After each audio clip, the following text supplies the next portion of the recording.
Okay, so we are in section 2.3, talking about continuity.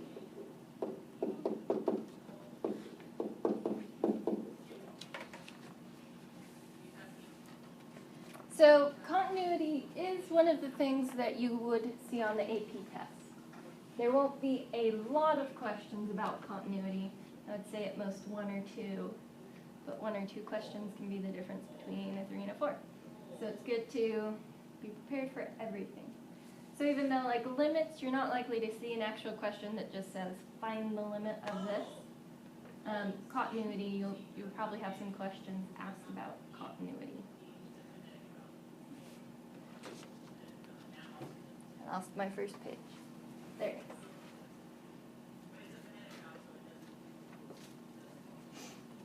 So our goal today is to find any points of discontinuity and to tell when is a function continuous.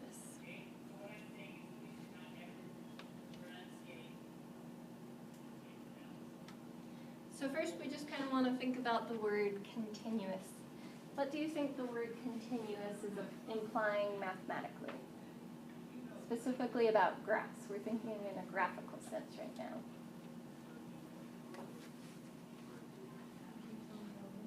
Keeps on going. Any other definitions, general ideas of what continuous is?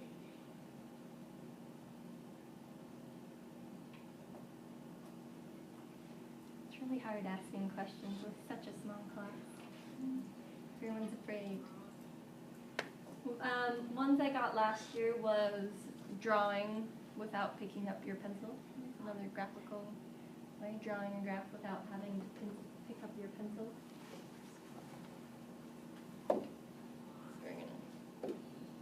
Okay, so we need a more mathematical definition.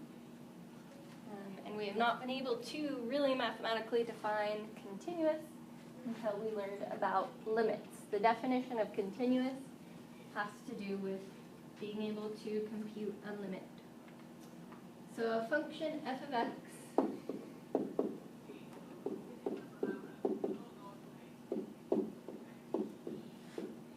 is continuous at an interior point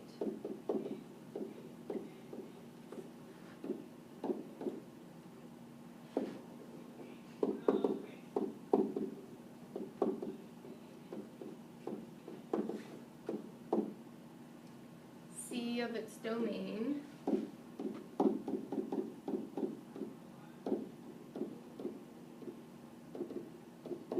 if the limit as x approaches C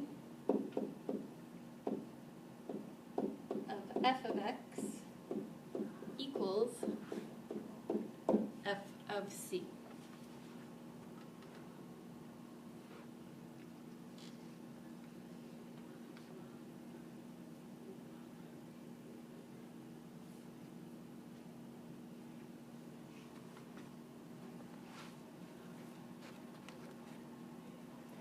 So we consider the interior and exterior points differently, because if I had a graph that looked, it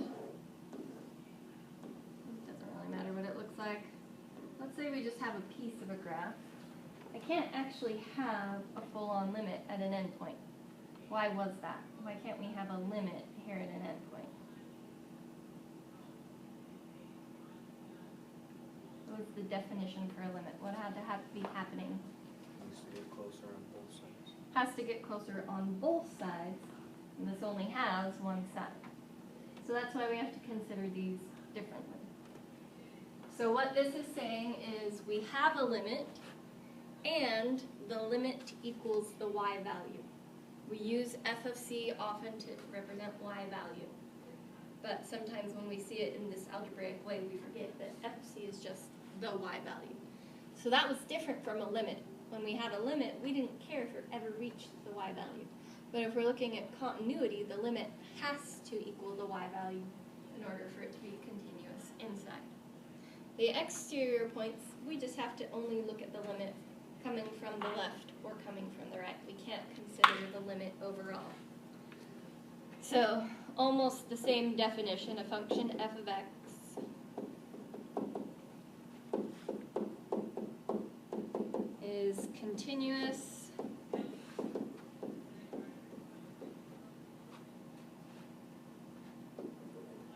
an endpoint.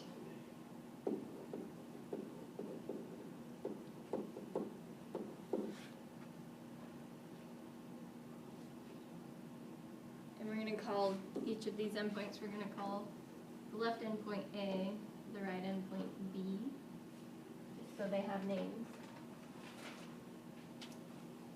Of its domain,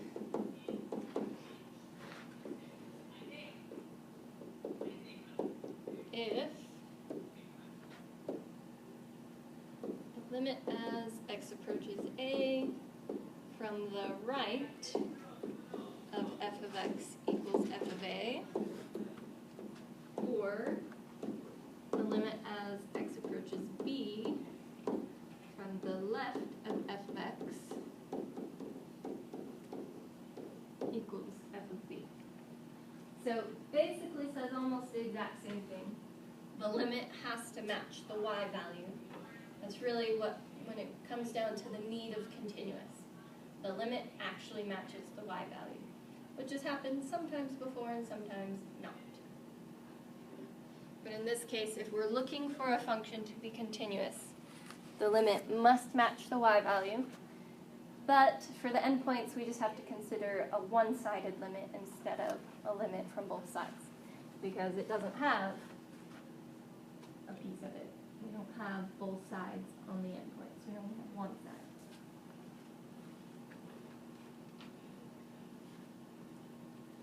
So usually we talk about this two ways. We either describe a function is continuous on such and such interval, or we say a function is discontinuous at this certain value. Usually discontinuities only happen at a point or a couple of points on a graph.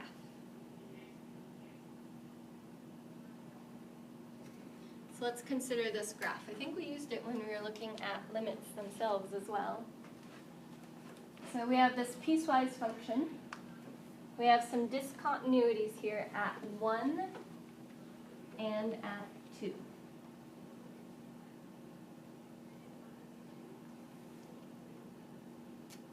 When we were talking about limits, only one of those did not have a limit.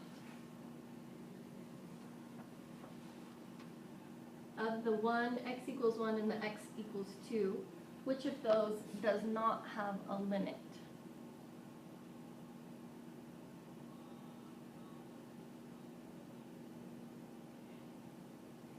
I'm going to wait for a second for everyone to finish copying the graph before I get an answer to this question.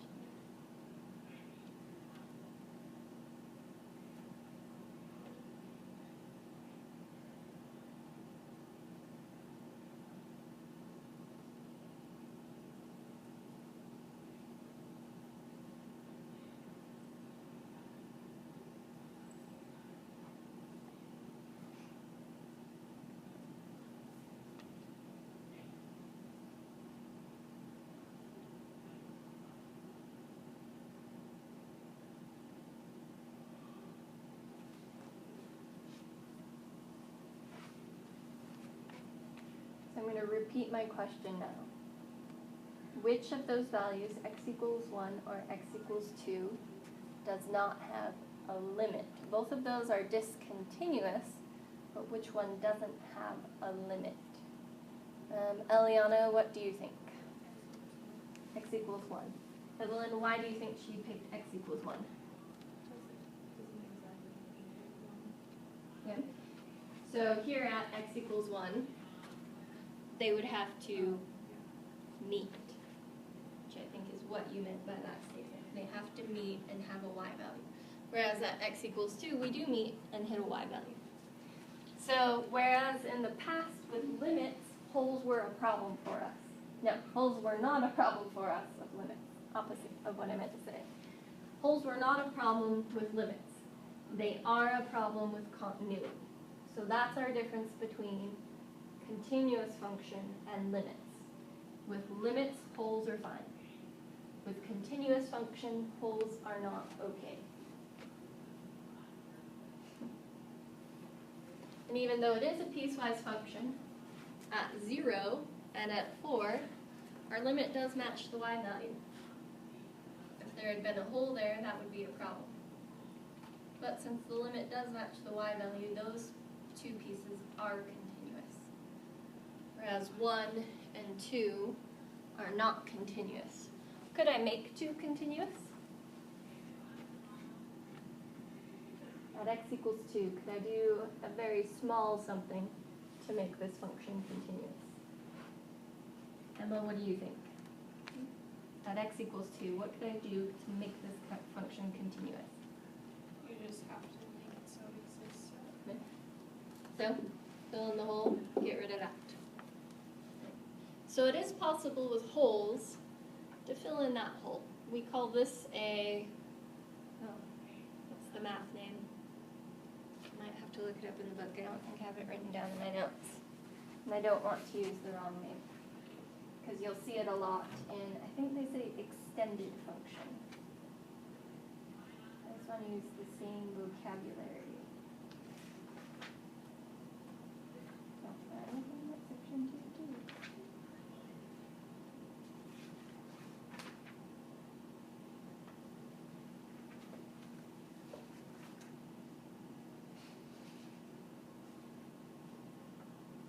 Yes, they call it an extended function.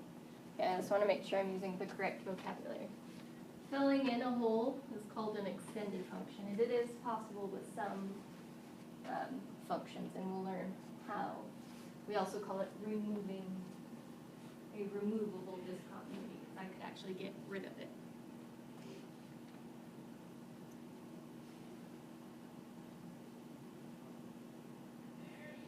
Okay, so let's look at this piecewise function. We want to find all points of discontinuity. So we need to know if there are any jumps or holes. Asymptotes are also a problem. They cause discontinuities. Oscillations are a problem. So just like limits, we still have jumps, asymptotes, and oscillations, but now holes are also a problem. So with a piecewise function, what especially do I need to consider on my piecewise function as something that would give me a problem or a possible discontinuity?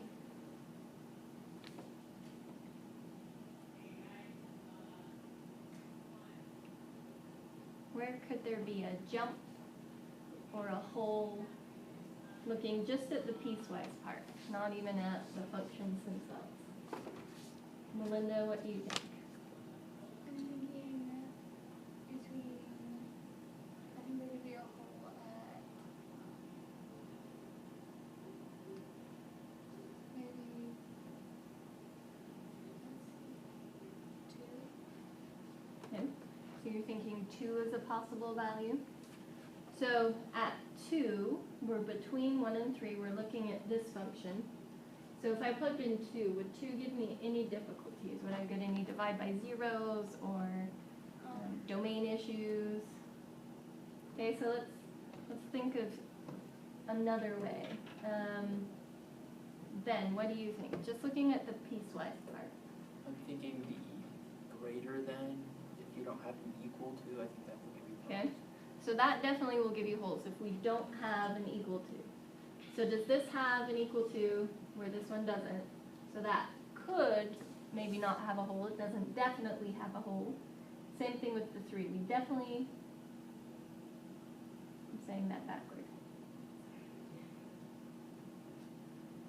At 3, if there was no line underneath, we definitely would have a hole. At least, maybe a jump, but at least a hole. Right now, because we do have the symbol underneath, it might not have a hole. So what we have to check are these key points here. Because in order for us to not have a jump, we have to hit the same value. So it can only be continuous if, since this does leave a hole on this function, 1 would have a hole for the second function, this top function might fill that hole in and keep us continuous. So that's what we need to check for. So we need to graph our piecewise function. Figured out how to do it on the TI Inspire finally, which will be helpful. So let's go to our graphs. I want to get rid of the graph I already have there. I need to erase my lines.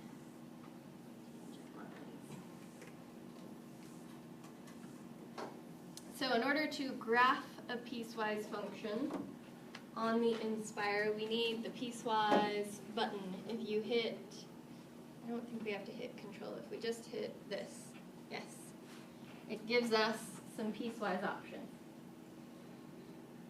So we had 3 pieces. We need to select this one.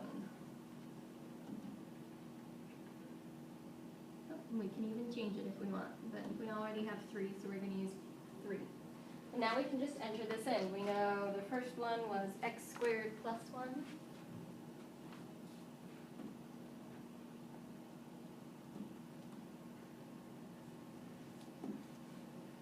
And we do have to tell what the domain is for that piece. That piece, the domain was x is less than or equal to 1. So x, to get the less than or equal to, we have to hit Control equal.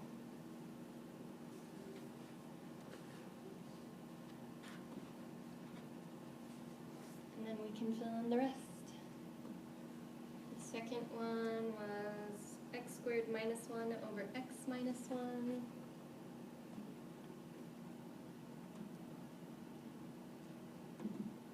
Ah, why? I have to start over. 8 my function.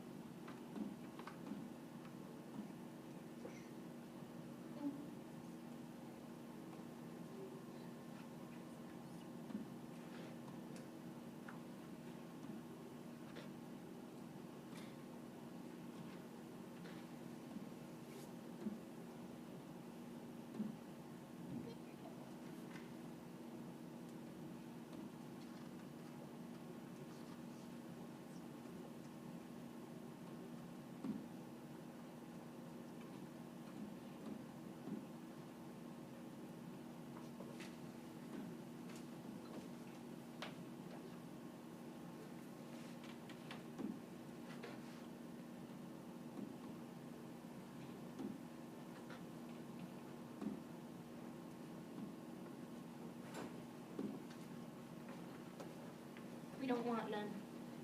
Okay, What is it? something about a leadership thingy. Okay.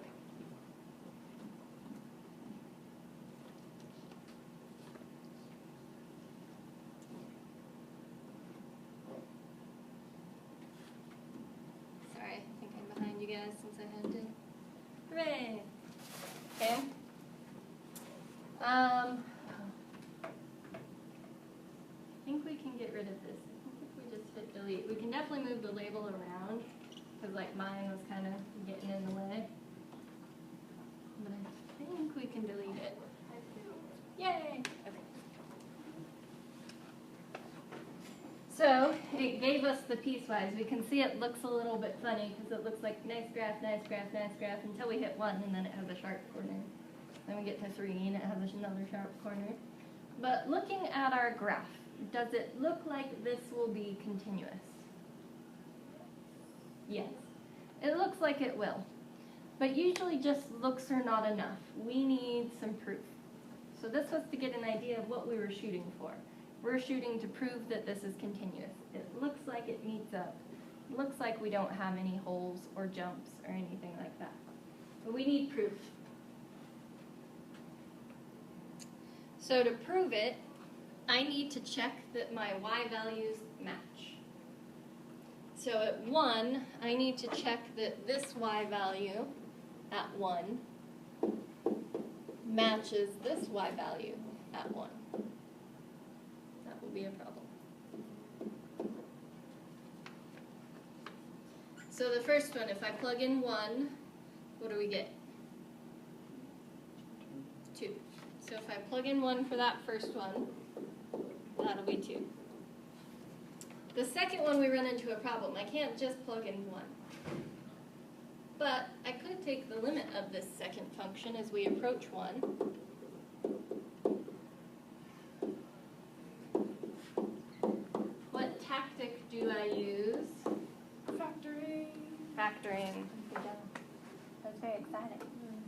Made me excited to bet.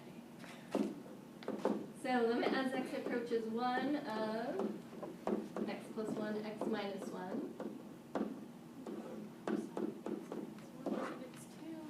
And, and when we plug in 1, we get 2. So yes, our values matched. So at 1, we are continuous. Now we have to check at 3.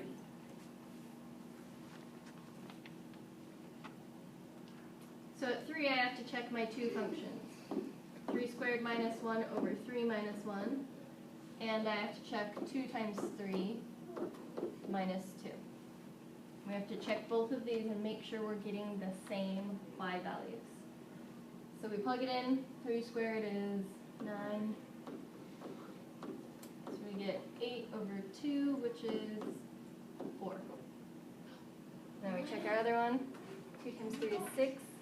6 minus 2 is 4. So yes, this whole function is continuous. We are continuous on it the entire domain. So we are continuous for all real numbers.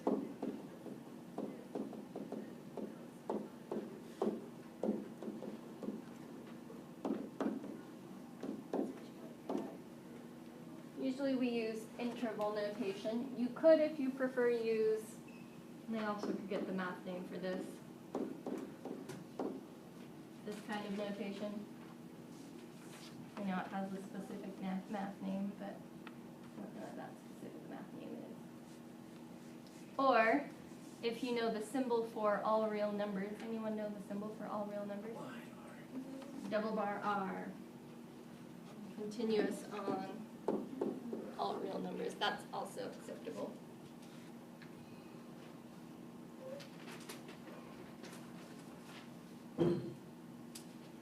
So this whole function was continuous.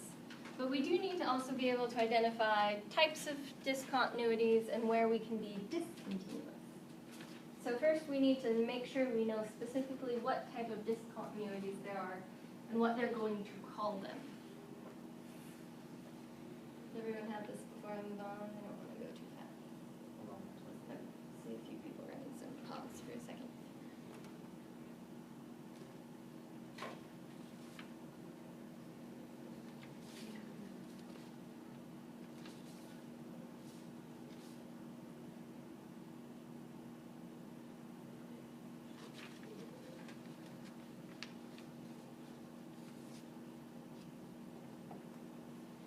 Looks like we're good to go. Okay. So our types of discontinuities. The first one is called a removable discontinuity. Both of these poles are removable discontinuities. One doesn't have a y value around, one does have a y value around, but basically we call it removable because I could fill in the hole and make this a continuous function. So once again, with limits, poles didn't matter. It didn't affect us. We could still find the limit. But with continuity, it does make a difference. Then we call the other three essential, and they also gave limits trouble. With limits, this was a problem. But our three essential discontinuities are jumps, which we talked about. Instead of calling it an asymptote, they call this an infinite discontinuity. I don't know why they changed the name for this, but they do. So a vertical asymptote, instead of us calling it an asymptote for continuity, we're going to call it an infinite discontinuity. And then an oscillating discontinuity.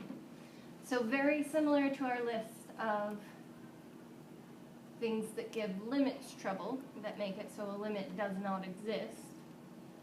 3 of the 4, 75% of this matches what makes a limit not exist. But 25% we could still have a limit there, even if it's discontinuous there. And the reason I stress it so much is because right now that seems like, oh, this is easy. But as we get filled with more and more information over the year, we're going to forget. So I try and stress it now so that hopefully it sticks with us.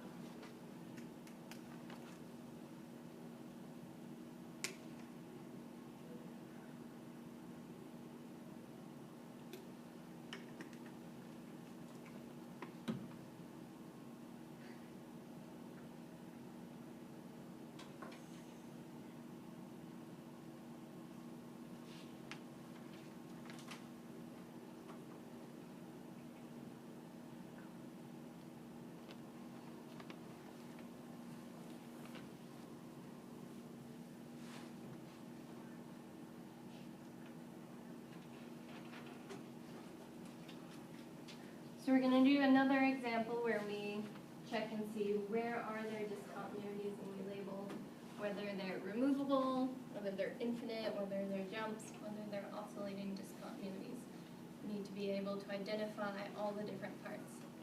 Now, jumps only happen in two situations. Jumps only happen with piecewise. That's when we can have a jump piecewise.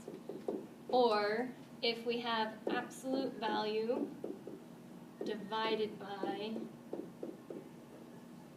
the same thing underneath. Those are the only time we see jumps. Wholes happen when we have a rational function and the top part has a factor, so this can be whatever, that divides with the bottom part. Once again, we could have stuff here, could be 1. As long as we have a factor that divides out, we have a whole on this function. And infinite discontinuities happen with some of our trig functions, secant, with cosecant, and then also with rational functions when we have a factor that doesn't cancel. We could even have more stuff over there. But if our factor doesn't cancel, we have the infinite discontinuity. And oscillating happens with trig. I believe it's the sine of 1 over x is when we get our oscillating. That one we don't see as often, so I don't think about it as often, so I'm going to put a question mark because I'm not 100% sure.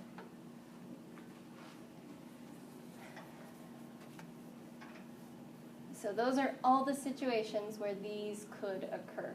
So they need to be the things we're on the watch for, the things that we look out for to see if they're happening. I guess we could also have a whole with piecewise.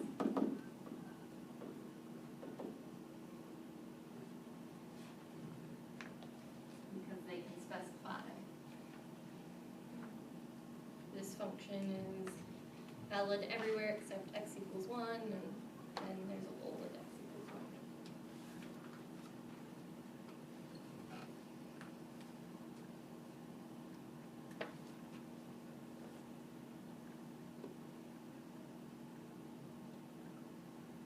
Okay, so let's look at this example.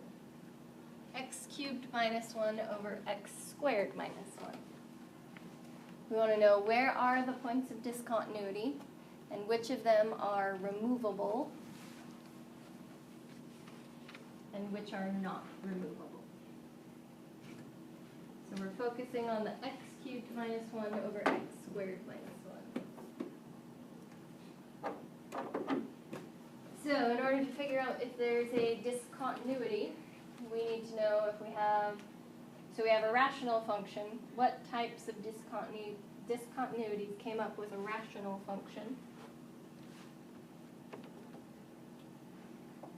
What we just talked about. Which of those with a fraction, a divide function, could be possible discontinuities?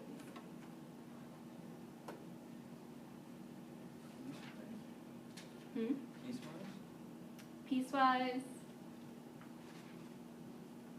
Let me rephrase my question, because that wouldn't have come up if we were trying to name the discontinuities. When you have a rational function, could you get a whole, a jump, an infinite, or an oscillating, or any combination? A whole could come up, and an infinite discontinuity could come up. So that's what we need to check for. So we need to see if this factors at all. Right now we don't have any factors that cancel. So the bottom part, hopefully that's pretty easy for you to factor. X plus 1, x minus 1. We've been seeing more of this type of factoring over the last couple of days, and it's stuff you've learned in past classes. The top part you may not remember the formula for. This is a cubic, a difference of cubes. We have x to the third minus 1 to the third. So when we had a difference of cubes, the formula goes, the first part is x minus a. Then we have x squared. We have a squared at the end, but 1 squared is 1. And then we switch signs. Negative changes to a plus. We multiply x times a. 1 times x is 1x. And then the last sign is always a plus sign. So if it had been x cubed plus 1, it would be x plus 1 times x squared plus minus, we switch signs, 1x plus 1. So it is a formula you may have to use. It's something we should know. The general formula, just to, usually we do plus or minus a cubed equals x squared, no, I'm jumping too far. X minus or plus a, plus or minus a, x squared minus plus ax plus a squared. So this is a formula you should have seen in pre-calculus, possibly algebra 2.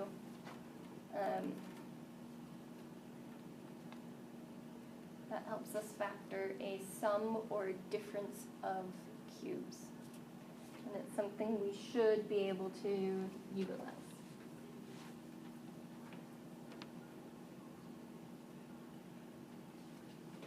So now that we have factored, we can identify any removable or non-removable discontinuities. So where is our removable discontinuity? X equals 1. Why did we pick x equals 1?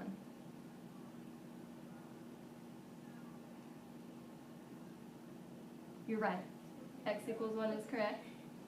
What made you think x equals 1? Okay, so Evelyn said, hey, these cross out. That's going to be my removable discontinuity. So if that's my removable discontinuity, I need to know where that equals 0. Well, if we plug in positive 1 for x, we get 0. So x equals 1. I don't like this, so. X equals 1, we have a removable discontinuity.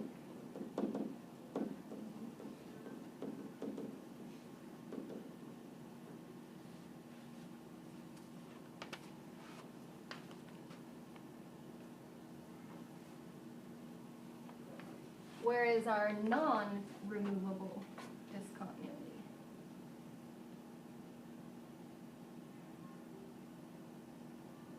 What other number would give us 0 in the denominator? That's the only thing that gives us trouble. We can't divide by 0.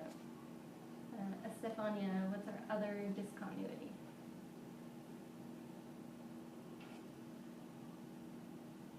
If 1 gave us 0 here, we're looking at this other term. What will give us 0 for the other term? Negative 1. So x equals negative 1 is an infinite discontinuity.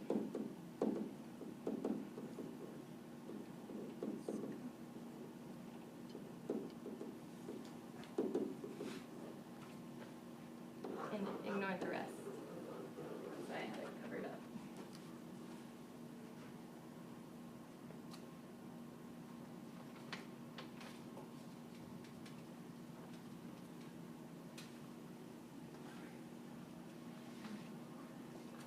So that gives us continuous values at a point. We also want to know what it means by a continuous function. We need to know what we're talking about when we're talking about a continuous function. So a continuous function is continuous on every point of its domain.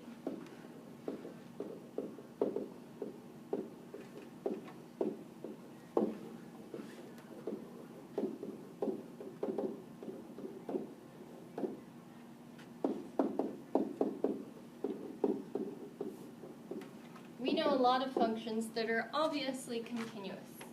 Polynomials, those are continuous. Those include lines, parabolas, cubics, those are continuous. Sine and cosine, those are continuous functions. Absolute value is continuous, as long as you're not doing the divide thing. There's some other, I think that's the list. Okay, but one that is surprisingly a continuous function, square roots, that's continuous because its domain doesn't include the part that doesn't exist. One that's surprisingly continuous, 1 over x. That's considered a continuous function because even though it does have a discontinuity, that discontinuity is not part of the domain.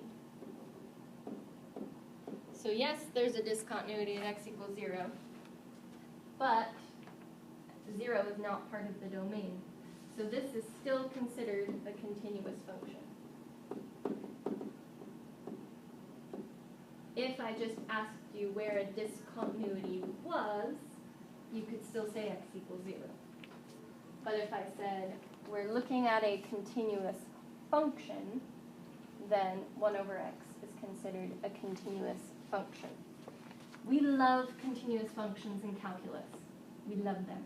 They're used for all of our rules. All of our derivative rules have to have continuous functions. All of our integral rules have to have continuous functions. So we need to know what kind of functions are continuous. We need to know that list. Sine and cosine are continuous. Polynomials are continuous. Square roots are continuous. 1 over x is continuous. So we need to know all of those. And we can even make more complicated functions by using these rules. Sine was continuous, so was the polynomial x squared. So the whole thing together is still continuous. So basically, all that this is saying is you can do almost everything with continuous functions. You can add them, minus them, multiply them, divide as long as you don't end up dividing by 0. You can multiply by a constant, and the new function you get is still continuous.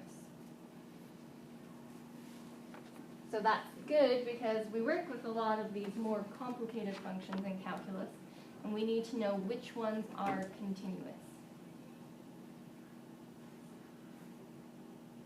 We can even compose functions and still have things be continuous. So knowing what a function is continuous is super important.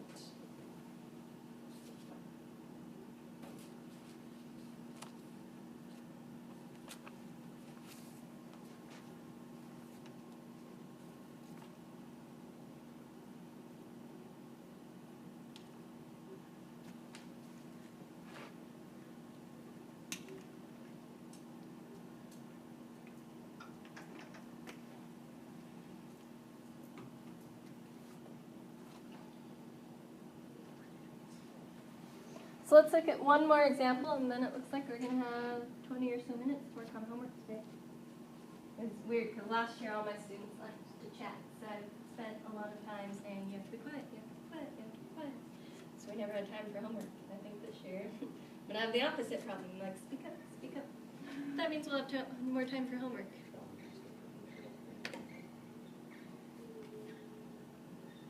Everyone get this before I move on? It's processing. Is it? Oh, looks like it. It looks like it is.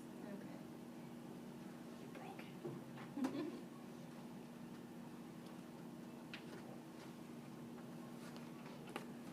So we're going to look at tangent x squared. So first we need to decide if the function is continuous or discontinuous. If the function is discontinuous, are the discontinuities removable or non-removable? So what do we know about the tangent function itself? What does tangent x, what does the graph look like of tangent x? Well, that's kind of bad, but you get the idea. Man, continually getting worse and worse. Let me try this. So what do we already know about tangent itself? Pretty discontinuous. It has a lot of asymptotes.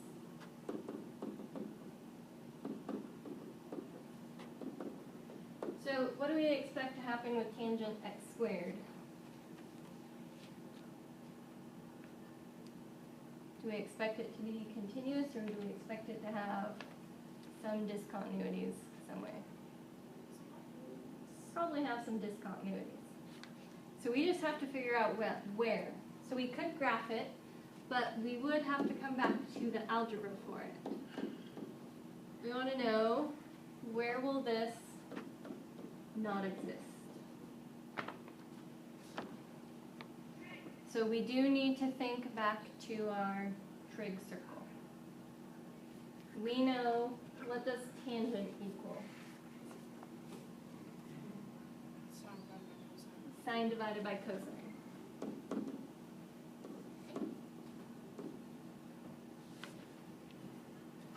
So cosine is really what gives us trouble. The way we get discontinuities with tangent is when we're dividing by 0. So we don't want cosine to be 0. So what values happen where cosine is 0? Pi halves and 3 pi halves. Pi halves, 3 pi halves, so on and so forth. So we know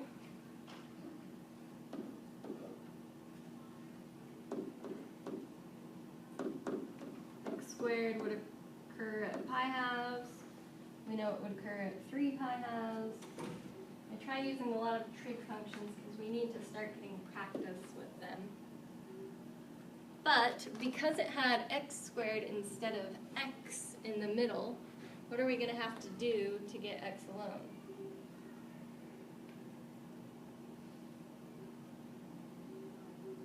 Opposite of squared. Square root. And that can happen if I had x plus 1 in here, I'd have to minus 1. If I had 2x plus 5, I'd have to minus 5 divided by 2. Plus or minus square root of pi over 2. We couldn't really simplify anymore. Or we have 3 pi over 2. So we would have square root of 3 pi over 2. Or square root of 5 pi over 2. This one I don't really want to change into the other format since it's not going to work as nicely with integers. I did want you to see that we could have something besides x inside and what that does to our answers when we're working with them. So we're not going to write this in integer form, but what type of discontinuities do we have at these values? Removable, jump, infinite, or oscillating? Infinite. So we're actually going to, I want to save intermediate value theorem for another day. I think it's important enough to talk about on its own. So I want to give it a little more time than we would have to spend on it today.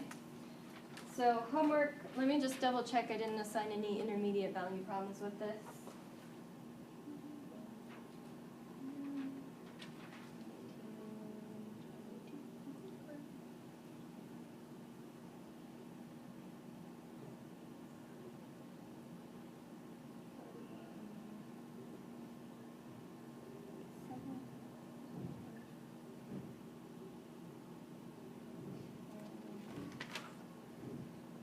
No, we're good. I did not assign any intermediate value.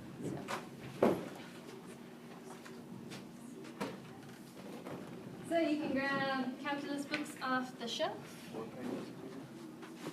Oh, I swear I changed it. Page